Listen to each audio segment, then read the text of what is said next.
Pope Leo XIV caught the security guard's wrist before he could pull the old woman away from the silver Packard. The guard froze. So did Bishop Adrian Bellamy, standing beneath the lights of a private hall surrounded by 39 classic cars worth nearly $12 million. The old woman held a brass ignition key between both hands. A small wooden tag hung from it, worn smooth by decades. 3 words had been burned into the wood. For Sunday rides. "Your Holiness," Bishop Bellamy said, lowering his voice, "the collectors will arrive in 23 minutes." Pope Leo did not look at him. He looked at the woman. She was perhaps 82. Her blue coat had been carefully brushed, but one cuff had been repaired with thread that did not match. A paper bus transfer stuck out of her pocket. She had folded it into a narrow strip so many times that it had begun to tear. "What is your name?" the Pope asked. "Margaret Hayes." "And why were you touching this car, Mrs. Hayes?" Margaret glanced at the bishop before answering. "My husband gave it to the church." Bishop Bellamy stepped forward. The vehicle was donated to the diocese many years ago. It is now part of the St. Anselm Heritage Collection.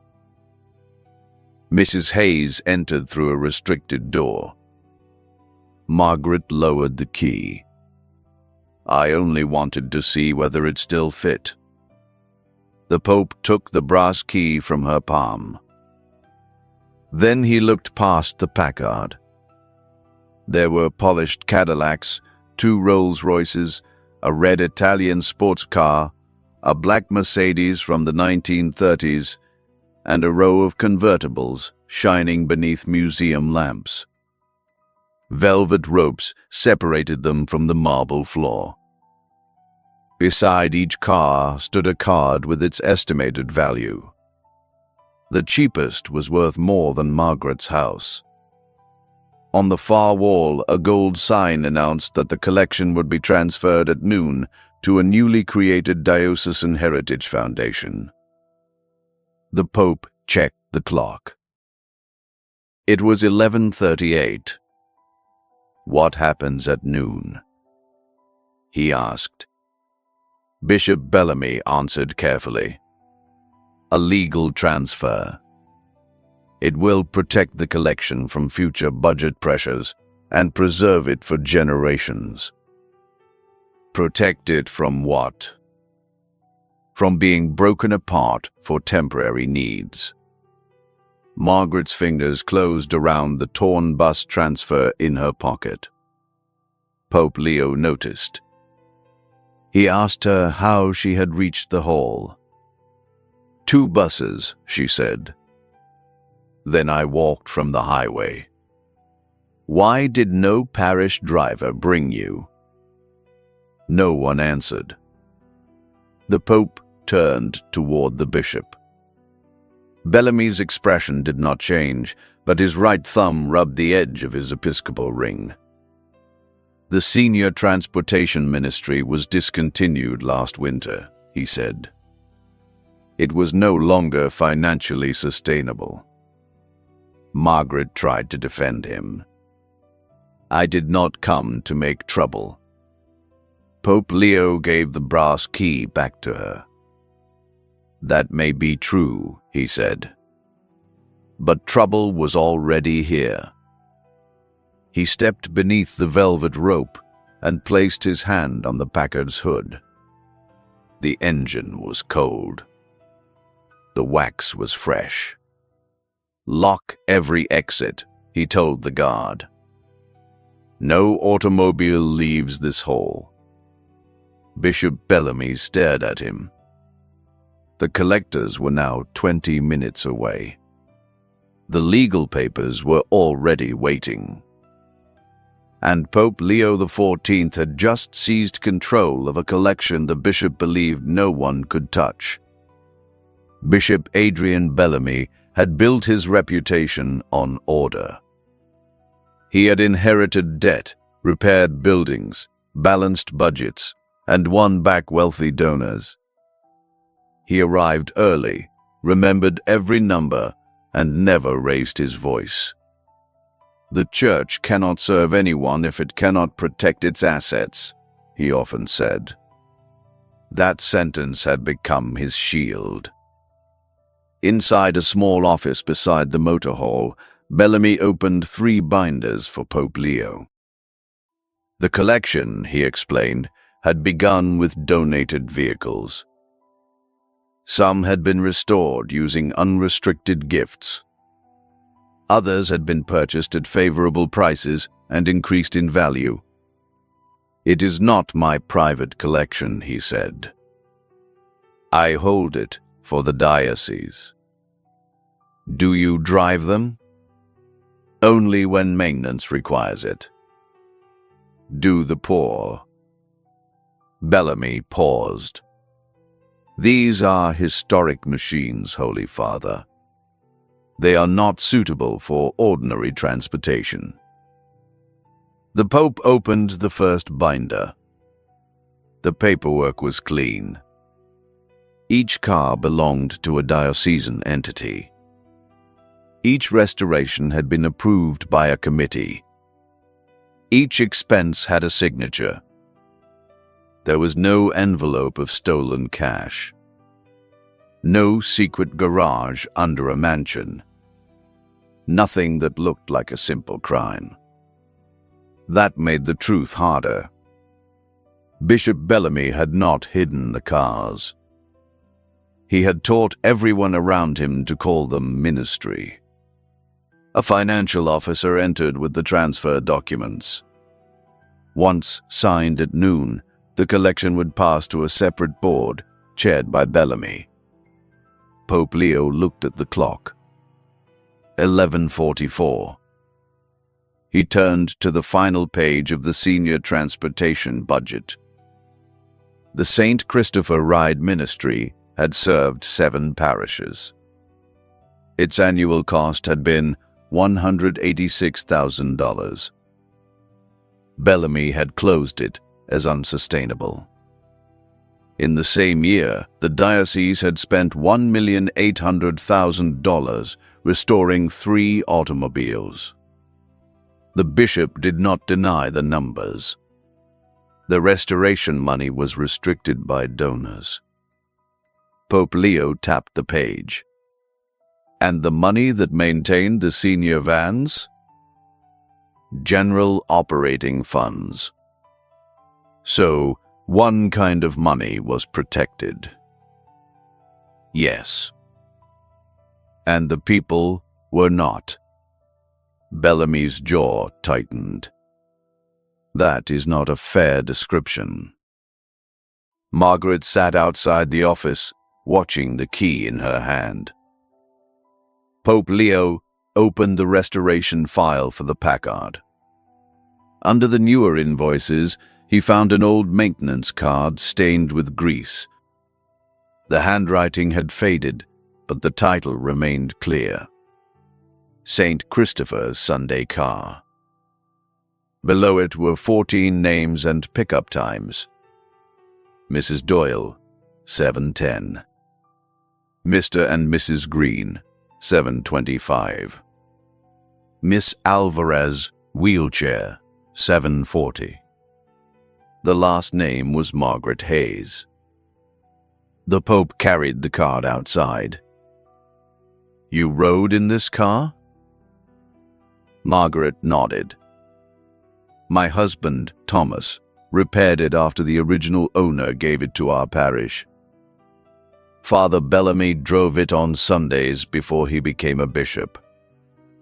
For the first time, Bellamy looked directly at her. Margaret continued. "Thomas said the car should belong to anyone too old to reach Mass alone. When he became sick, we signed it over to the diocese so the rides would continue." Bellamy took one step toward her. "That was more than 30 years ago. The car had become unsafe. Then why did you spend $400,000 making it beautiful again? The Pope asked. The bishop's thumb stopped moving against his ring. Outside, engines approached the front gate. The first collectors had arrived early. The foundation attorney was already waiting. Pope Leo returned to the Packard and opened the driver's door. The leather smelled new. The dashboard had been rebuilt. The wooden tag in Margaret's hand was the only thing in the hall that still carried the original purpose. Then the Pope lowered the sun visor. A photograph fell onto the seat. It showed a young Father Adrian Bellamy behind the wheel of the same Packard. Thomas Hayes stood beside him in work clothes. 3 elderly women smiled from the back seat. Across the bottom, someone had written a promise. No one stays home on Sunday. Bishop Bellamy saw the photograph. And for the first time that morning, he had no clean explanation. The collectors were held in the reception hall. Bellamy believed the Pope needed time to calm down.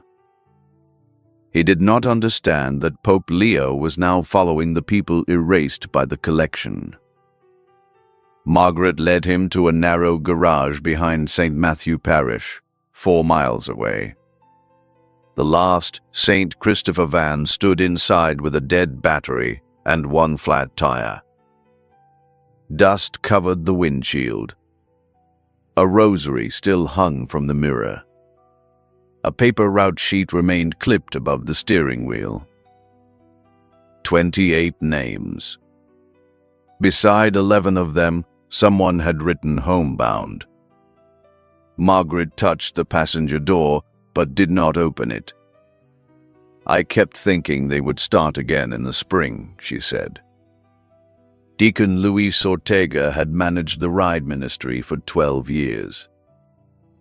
He was 71 and walked with a stiff left leg. After the program closed, he had continued taking 3 people to medical appointments in his own pickup truck. He showed Pope Leo a box of returned keys. Each key had belonged to a parish van. When the budget was cut, 7 parishes lost transportation in 1 week. Bellamy called it consolidation. The people on the route sheet called it staying home. Margaret had missed 11 Sundays. Still, every Saturday evening she polished the black shoes she used to wear to Mass and placed them beside the door. I did not want them to think I had given up, she said.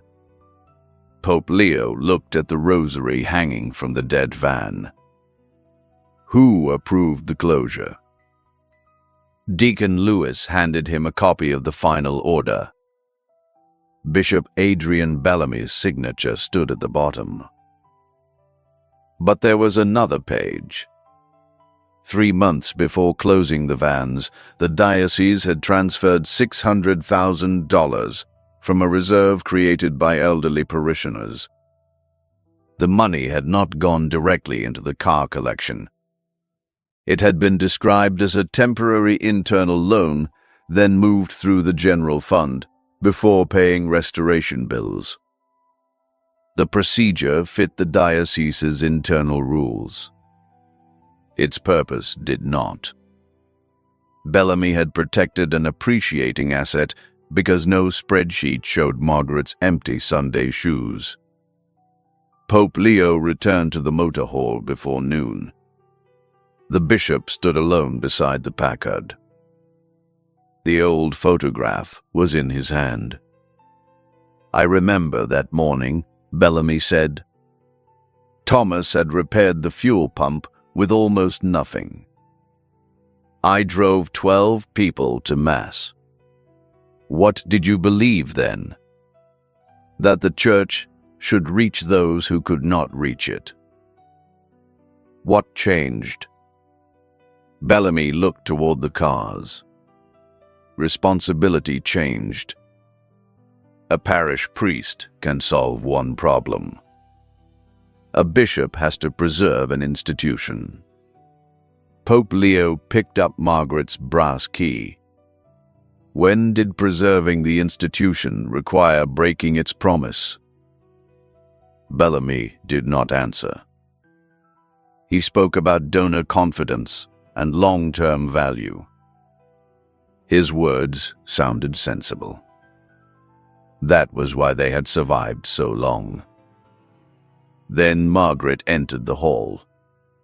She carried the torn bus transfer and the wooden tag. Bellamy moved toward her. "I never intended for you to be harmed." Margaret looked at the Packard. "I know." The bishop seemed relieved. Then she added, "But people are still waiting." If this story brings to mind someone whose years of quiet service were forgotten, write their name in the comments and let that name be seen. Pope Leo placed the old photograph on the Packard's windshield. He ordered the foundation documents removed from the signing room. He ordered the front doors opened. He ordered the velvet ropes taken down. Then he gave Deacon Luis one instruction.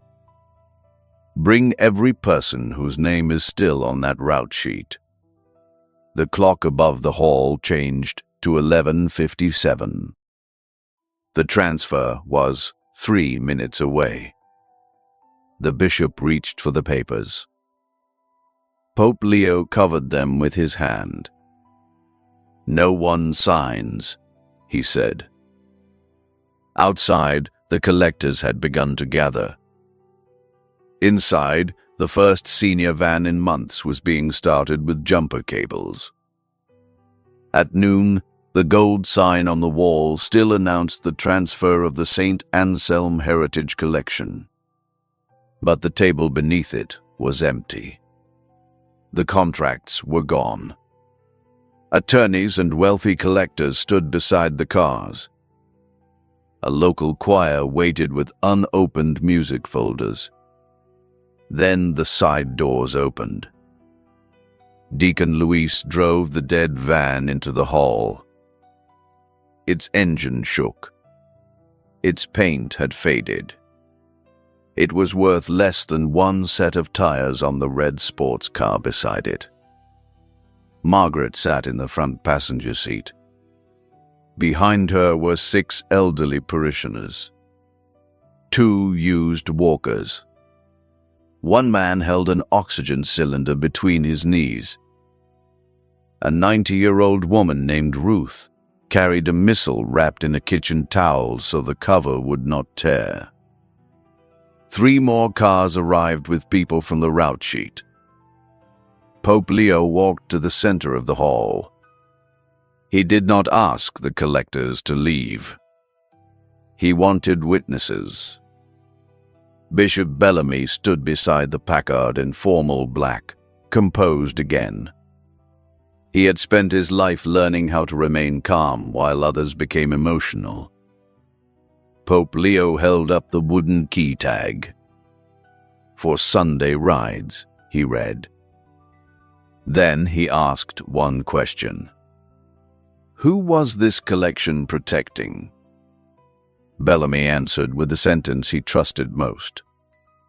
The Church cannot serve anyone if it cannot protect its assets. Pope Leo nodded.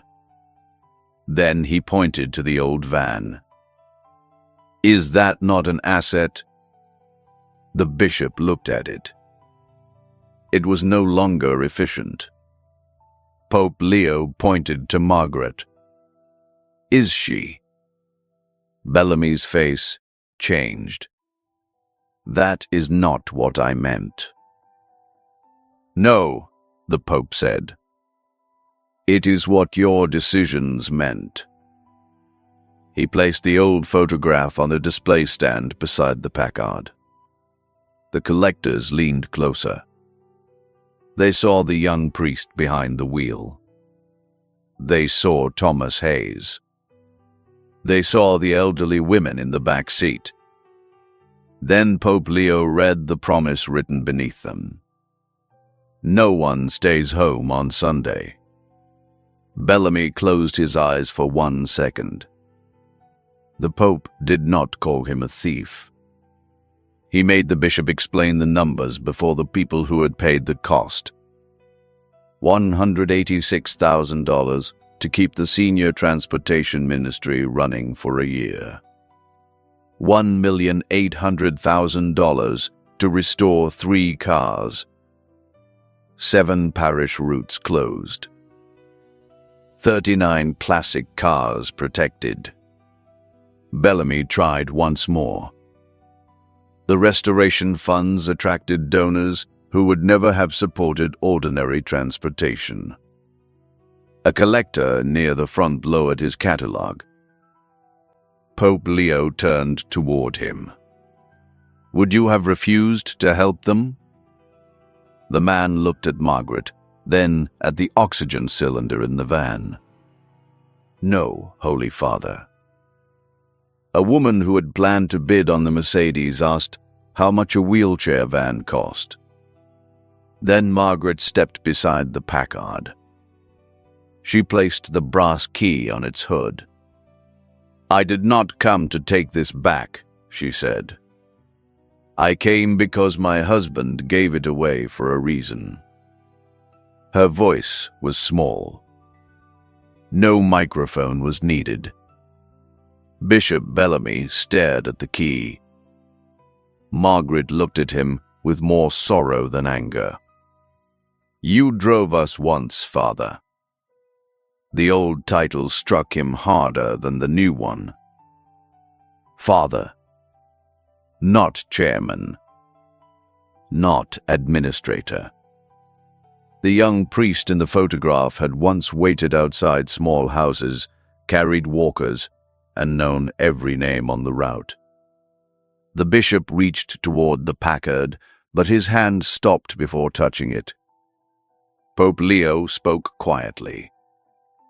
"Mrs. Hayes does not need an apology that protects your dignity. She needs the promise restored." Then he announced his decision. The collection would be placed under immediate independent stewardship. The noon transfer was cancelled. Bishop Bellamy would step away from all financial authority while the internal fund transfers were reviewed. 38 vehicles would be sold through a public charitable auction.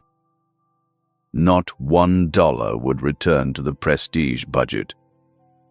The proceeds would create Mercy Roads, a permanent transportation and mobile health ministry for elderly, disabled, and homebound parishioners across the diocese. The first funds would purchase 12 wheelchair-accessible vans and equip 3 mobile clinics for rural communities. A protected maintenance reserve would keep them operating after the attention faded. Then Pope Leo revealed what would happen to the 39th car. The Packard would not be sold or kept beneath museum lights. It would carry elderly parishioners to Mass each Sunday and visit the homebound during the week. Retired mechanics would maintain it, and the wooden tag would remain on the key. Bishop Bellamy looked at the Pope. "Who will drive it?" Pope Leo handed him the route sheet. "You will begin." A murmur moved through the hall. "This is not humiliation," the Pope said. "Humiliation is making an old woman cross 2 bus lines to ask why the church forgot her. Service is how truth becomes repentance." Bellamy read the first name. Ruth Donnelly. The 90-year-old woman with the wrapped missal lifted her hand, as though she were back in school. The bishop walked to her. He did not offer a speech. He took her walker and placed it carefully in the Packard's trunk. Then he opened the rear door. The collectors watched him help her inside. Margaret still stood beside the door. Bellamy turned to her last. "I remembered the value of the car," he said. "I forgot the value of the trip." Margaret looked at him for a long moment. "Then drive slowly," she said. Ruth gets frightened on turns. The choir abandoned its planned program and sang an old hymn Margaret knew by heart. Pope Leo removed the gold transfer sign. Deacon Lewis replaced it with the dusty route sheet. Each car received a new card explaining what its sale would fund. The red sports car, valued at more than $2 million, received the shortest. "This car will bring the forgotten home." Before the Packard left the hall, Pope Leo placed Margaret in the front passenger seat. Bishop Bellamy sat behind the wheel. His hands rested at 10 and 2, the way Thomas Hayes had taught him 30 years earlier. The great doors opened. The Packard rolled into daylight carrying Margaret, Ruth, and 2 widowers who had not attended Mass since the van stopped. The old parish van followed. The bishop had gathered 39 cars to preserve an institution. The Pope had turned them into roads back to people. 6 months later, the motor hall no longer smelled of wax. It smelled of coffee, rubber, and warm engines. Mercy Road's vans stood where the Rolls-Royces had been displayed. Retired mechanics worked beside young apprentices. Only the silver Packard remained. Its paint still shone, but a folded walker now rested in the trunk. On Sunday morning, Bishop Bellamy stopped outside Margaret Hayes's house. He was serving under supervision and no longer controlled a budget. He wore a plain black coat and carried the route sheet in his breast pocket. Margaret opened the door before he could knock. Her polished Sunday shoes were already on her feet. At the next house, they collected Ruth and her missal. At the last stop, a 93-year-old widow stood behind the screen door, afraid the car had come to the wrong address. Margaret lowered the window. "We have been waiting for you," she said. The woman climbed in slowly. Before the Packard moved, she noticed the wooden tag hanging from the brass key. "For Sunday rides." She touched the words with one finger. Then the old car carried 4 people toward the church they had once believed they would never enter again. And on that morning its greatest value was not what a collector would pay for it.